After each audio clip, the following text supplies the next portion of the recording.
As of today, this house is ours.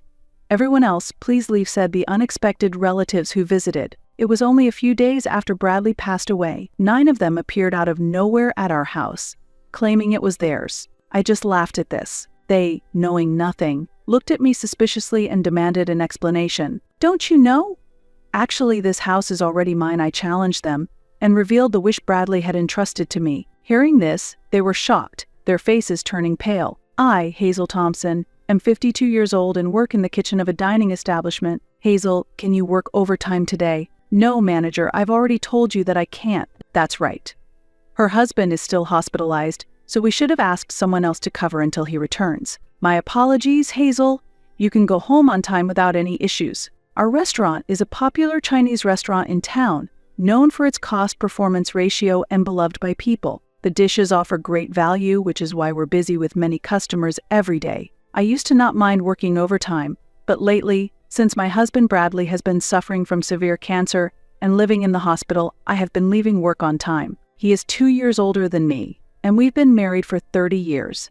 But this is the first time he has had such a serious illness. The cancer, found during a health check, had already metastasized to several places, and his physical strength began to decline rapidly after receiving the news. It's unfortunate.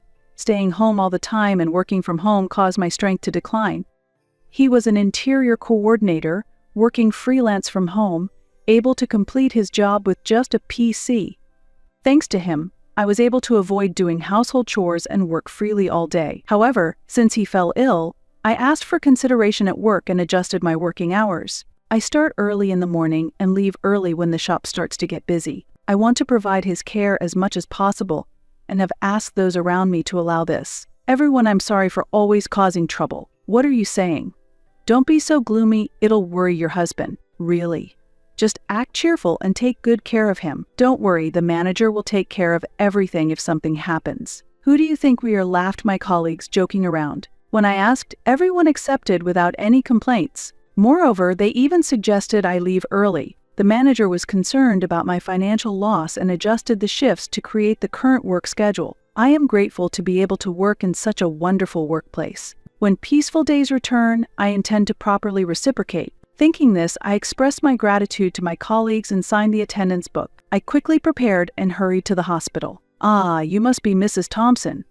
The doctor just arrived and is talking with your husband. When I arrived at the hospital, a nurse noticed me and warmly greeted me. Upon her words, I quickly rushed to the hospital room and entered where Bradley was talking with the doctor. Your wife has arrived. Ah, you finished work.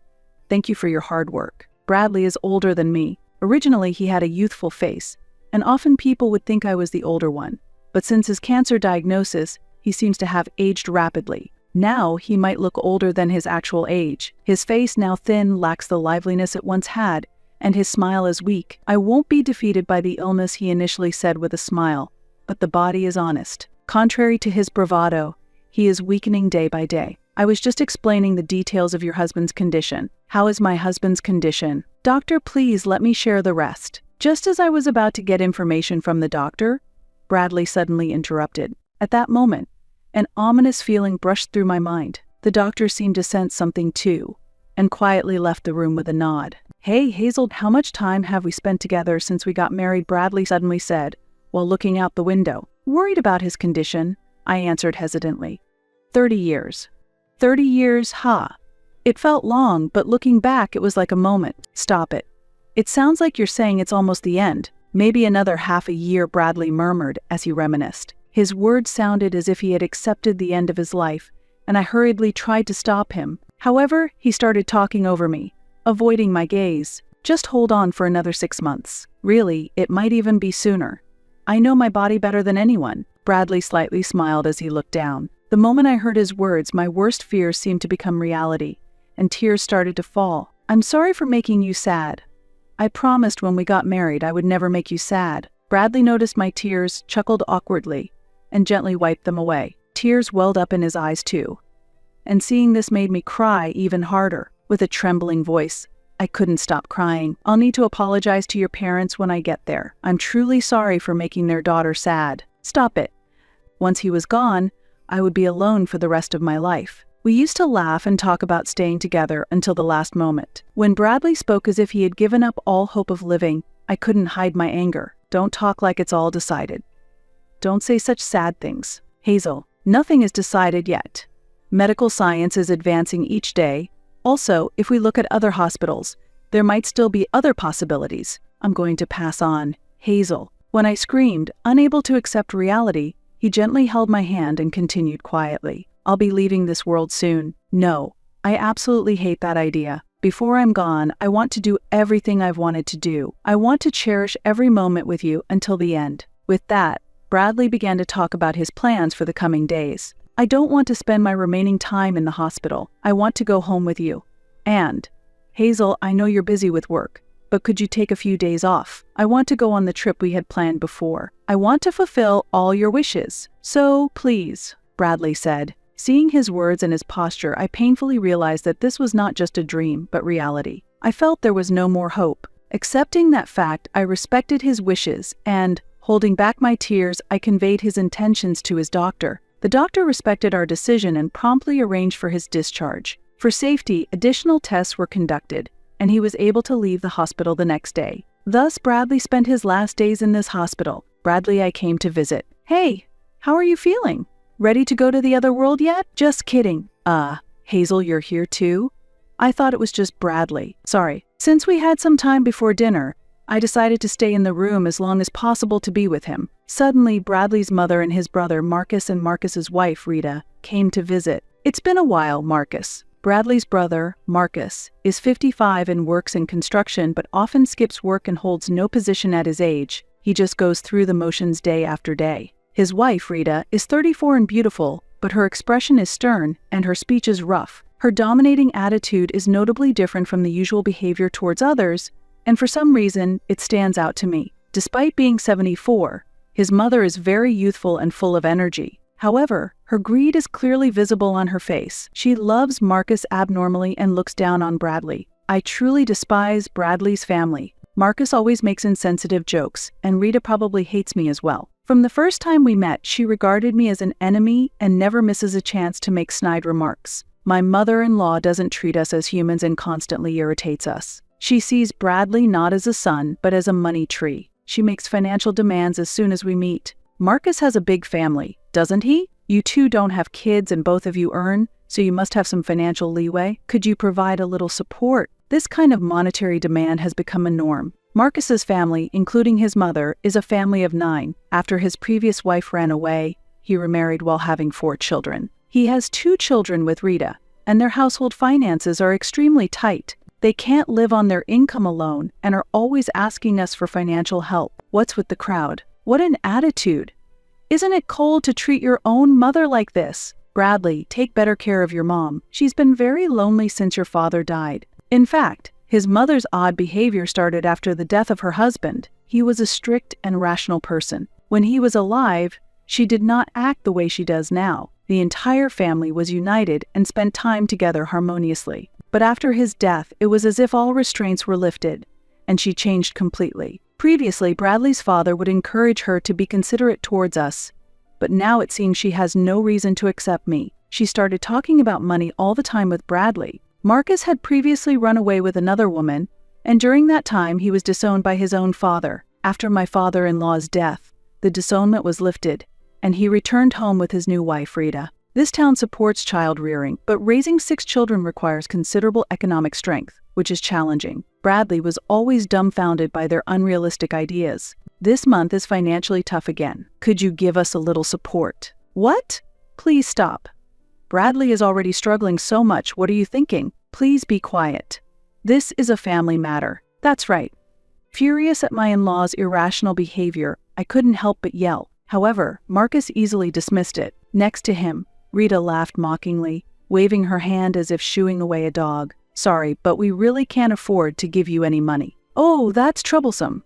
I thought you would figure something out. That's why I came all this way. Ah, what a useless son. My mother-in-law muttered under her breath, grumbling, I'm reaching my limit with these 3's unreasonable behavior. So what's the specific situation?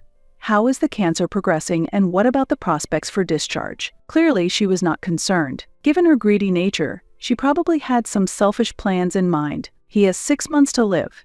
He's planning to be discharged tomorrow and spend his last days at home. Is that so? The moment they heard these words, their eyes lit up. Far from being shocked, their faces were filled with joy, which was unbelievable. Their unpleasant demeanor made me feel nauseous. Then we'll come to pick him up by car when he's discharged. He can't walk back, can he? There's no need for that. While Bradley responded calmly, his mother and the others spoke excitedly. Unable to bear the scene any longer, I forcefully ejected them from the hospital room. "What are you doing?" they yelled. "Please go home.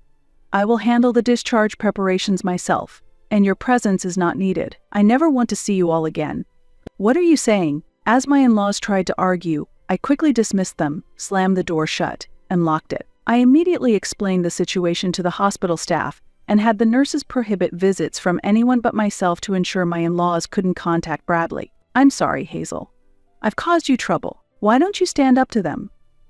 They ridicule you and use you." I pressed him, my anger rising. Why should such undeserving people live at ease while someone like Bradley must suffer? It might seem irrational, but I felt I couldn't bear it unless I lashed out at someone. I still loved Bradley deeply and didn't want to accept that he would be gone. I didn't want to confront them and burden myself. So I was glad you spoke up clearly. "Hazel, that's why I have a request for you." "A request?" Bradley then entrusted me with a significant task that was so unexpected, I couldn't hide my surprise on the spot. Yet he was utterly serious. With a grave expression, he emphasized, "Please, this is my first and last request." "Understood." I promised to fulfill it. After that exchange, I took custody of a specific item from Bradley and went home for the day. The next day, before my in-laws arrived, I quickly helped Bradley to get discharged from the hospital. We returned home, but there was a lingering fear that his family might soon show up. Determined to protect Bradley from them, I decided to slightly alter his wish. Eventually, instead of staying at our home,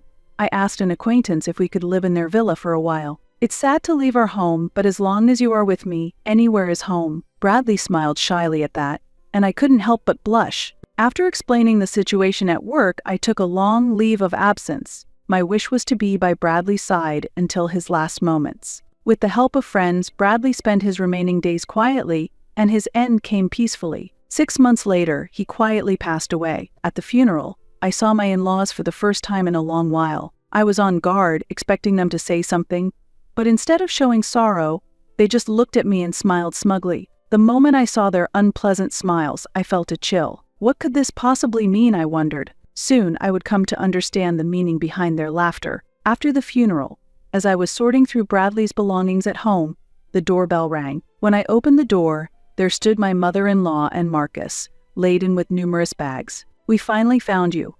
Heard from the neighbors that you came back." "What are those bags for?" I asked. As she tried to enter the house while complaining, I stood firmly in the doorway, blocking their entry. Then, Marcus glared at me annoyingly. "Stop blocking the way. Move aside." "I won't move."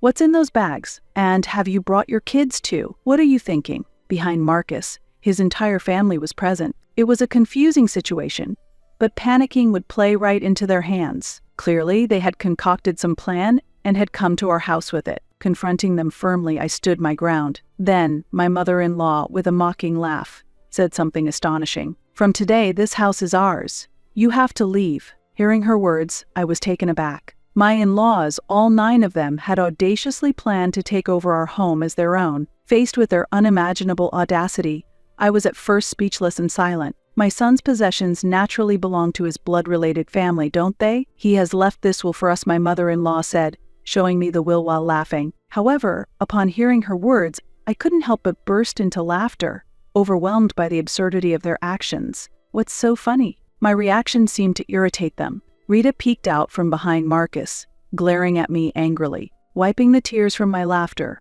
I faced their displeased looks and delivered a shocking truth. "Don't you know?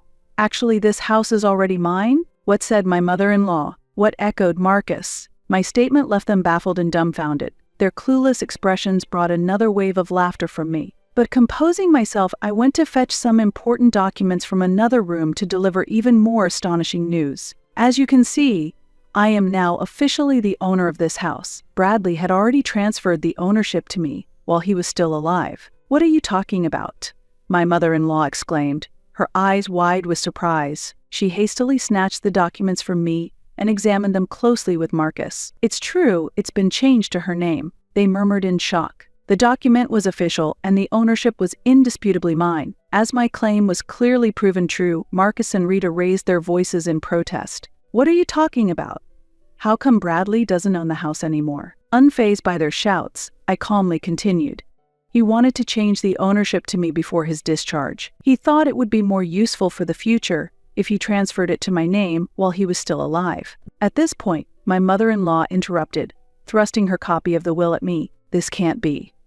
Look, here is a will he wrote." The document she showed was indeed written in Bradley's handwriting, but there were no seals or signatures on it. It was merely a document and did not function as a legal will, which they seemed not to understand. Their ignorance only left me exasperated, and I sighed deeply. However, no matter how much I explained, they were unlikely to accept the truth. Anticipating the next developments, I asked them to wait a bit and called a lawyer for legal assistance. "I appreciate your help. I apologize, but his family has come over concerning the will. Could you possibly come over urgently? Thank you." As I suddenly started making the call, Marcus stared at me suspiciously, wondering, "Whom are you contacting?" I offered no detailed explanation to him, but urged him to come inside first. I seated my mother-in-law and Marcus in the living room, and told the children they could play freely in the bedroom. Soon, the house's chime rang, and I went to the entrance to greet the visitor. I then escorted the person I was speaking with on the phone into the living room. I apologized for the delay. As the suited man entered the room,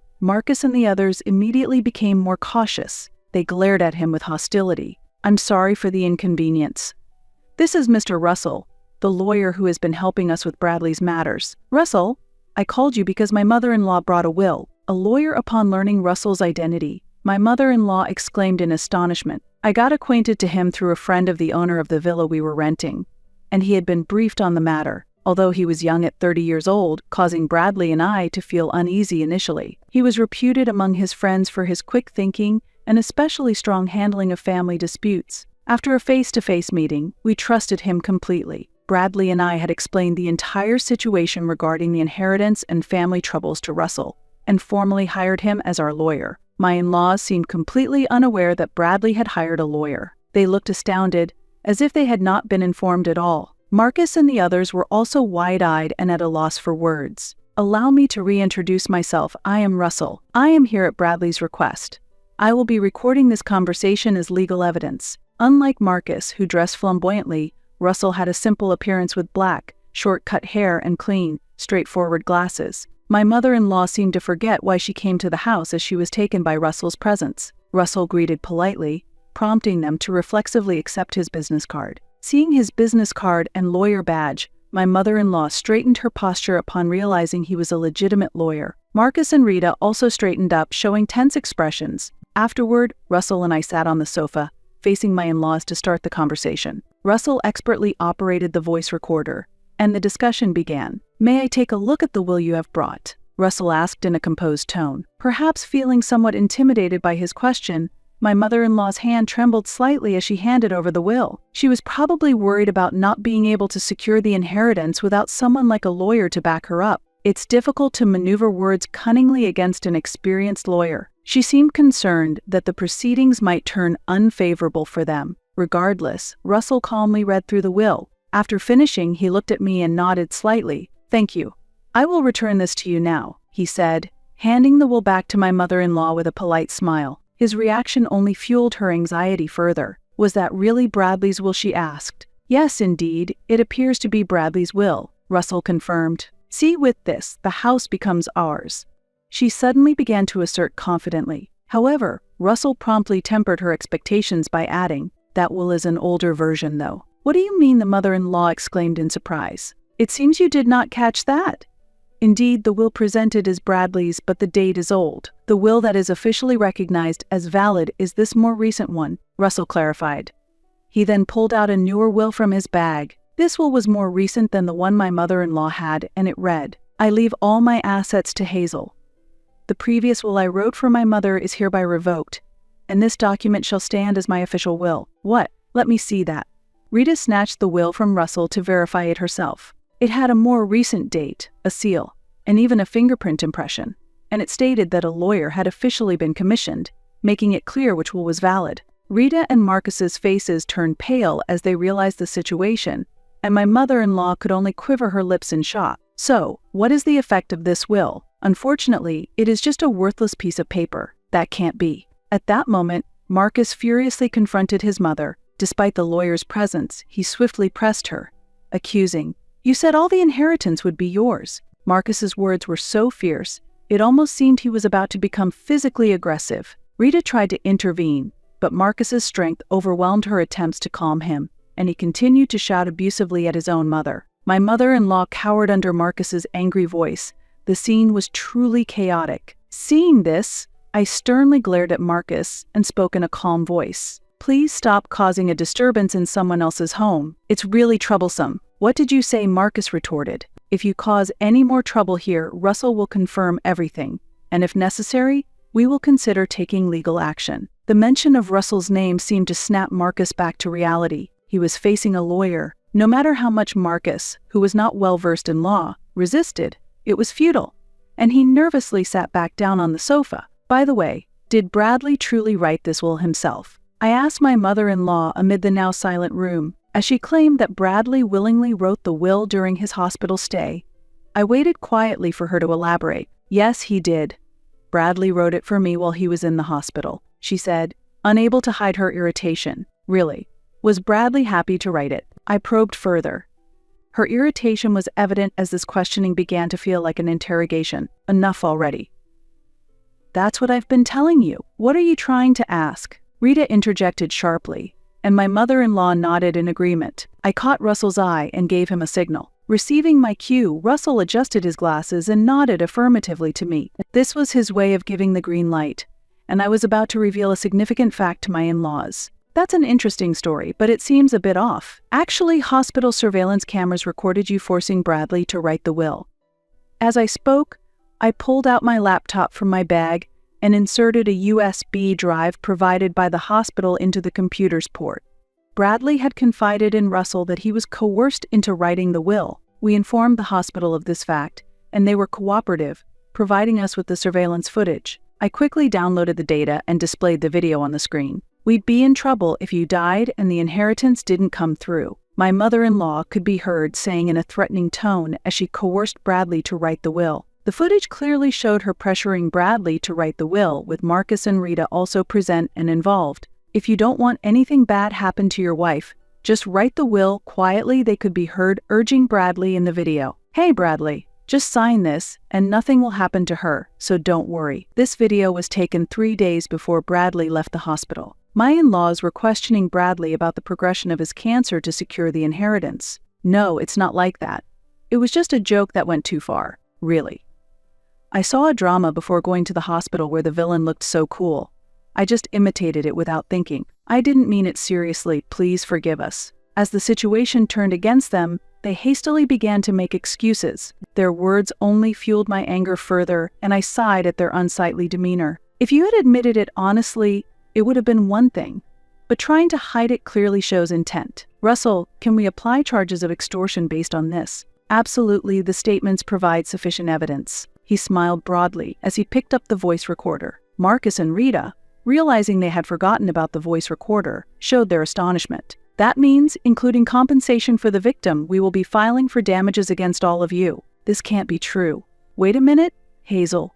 It was only Mom who made him sign. We were just watching. We didn't force him to sign anything." Rita desperately tried to distance herself from the responsibility. This led to an unpleasant argument between my mother-in-law, Marcus, and Rita. "It was you two who offered to help get the will written, wasn't it? You said you would handle it properly, Mom. We were just watching. You were the ones rushing Bradley to write it quickly. That was because Bradley's medical appointment was approaching. It wasn't about rushing the will, there just wasn't much time, and we thought it should be done before Hazel arrived. It seemed they might have been advancing their plan while I was not around." Rita continued to provide more testimony, but in the heat of the argument, she seemed unaware of the significance of her own statements. The quarrel was so intense it made me want to cover my ears. Meanwhile, the children who had been playing behind the scenes seemed to notice the commotion and gathered around us all at once. Among them was a child as young as 2 years old. The anxiety in the children's eyes was evident. The children were not at fault, I understood that much. Therefore, I quickly called over my eldest nephew, a 5th grader, and guided the children to another room so they wouldn't have to witness the unsightly fight among the adults. He couldn't grasp what was happening. but he took his brother and sister to the room as instructed. Once the children had left, I calmly criticized the 3 adults. "Isn't this shameful? What kind of parents are you? What are you talking about? Denying your own responsibilities and blaming each other in front of the children. Don't you think it's pathetic? You're just trying to escape responsibility." Upon hearing my words, Rita suddenly remembered the children who had left, and she showed a remorseful attitude in front of me. "I truly am sorry. I acknowledge everything, not just the threats. Please forgive us." Marcus and his mother also quickly apologized next to Rita, trying to gain some forgiveness. "We need to support our children, so please help us with the financial part. I also don't know how I'll manage from now on. If we are charged with damages, we're done for. Please overlook this. If there is a sin, I will atone for it." They were begging for forgiveness while crying. However, their attitude only fueled my anger further. In the end, all you think about is yourselves and money. I can't sense any real remorse from you. That's not the intent. It's just that we're financially strained, and we wanted you to understand our situation. Do you realize that saying such things just sounds like you're making excuses? Caught by my words, Marcus involuntarily fell silent. His mother and Rita likely felt the same. Without giving them a chance to apologize further, I threw even harsher words at them. "I have no intention of forgiving you. If you truly are concerned about your children, you should be looking to increase your work to repay your debts. Isn't everything that happened a result of what you did to Bradley? It's all your fault. Yet, why should I forgive you? It's unreasonable." They were left speechless, with no room to argue. "If you understand, then please leave. This house is important to me, and I have no intention of living with you. Hazel, please forgive us. We were wrong. Hazel, please help us." They begged for forgiveness, but I coldly refused them. "If you say another word, I'll call the police." Finally, fearing the threat of the police, they showed signs of panic. They quickly gathered their children and belongings and left the house. Russell and I watched their departure with a cool gaze, and we immediately locked the door after they left. We sighed in relief, finally settling the matter. Afterwards, I asked Russell to promptly initiate the process for claiming damages. He had already prepared everything, and the claims process proceeded smoothly. The 3 were charged $30,000 in damages for coercing Bradley into signing the will. Unable to pay the large sum, they proposed a settlement, but I made no concessions. "I will insist on full payment. Because I refused to negotiate, their lives changed significantly. My mother-in-law had to care for 6 children alone from morning to night, and Marcus and Rita were forced into a life of continuous hard work. They sold their house and moved into a cramped apartment, all 9 of them. While they continue to pay the damages, there is no prospect of their lives becoming easier anytime soon. They will continue to live under difficult circumstances, at least until the youngest child becomes an adult. Thus, I successfully severed all ties with them. After sorting through our belongings, I still live in the same house. While I continue my daily work, friends from work visit occasionally, so I hardly ever feel lonely. Every day, I stand before Bradley's portrait and continue to talk about daily events to him. This is the last promise I made to you. Even if I fall ill and am taken to the hospital, my daily ritual of talking to you will never cease. On that day, as Bradley neared the end of his life, he shared one final wish with me. It was for me to talk to him daily. "I love your voice and our conversations more than anything, so I hope you will keep talking to me every day, so that your voice can reach me even in heaven." After he passed away, I solemnly vowed to keep the promise I made to him. Until the day I depart to join him, I will maintain our bond by never missing a day of talking to him.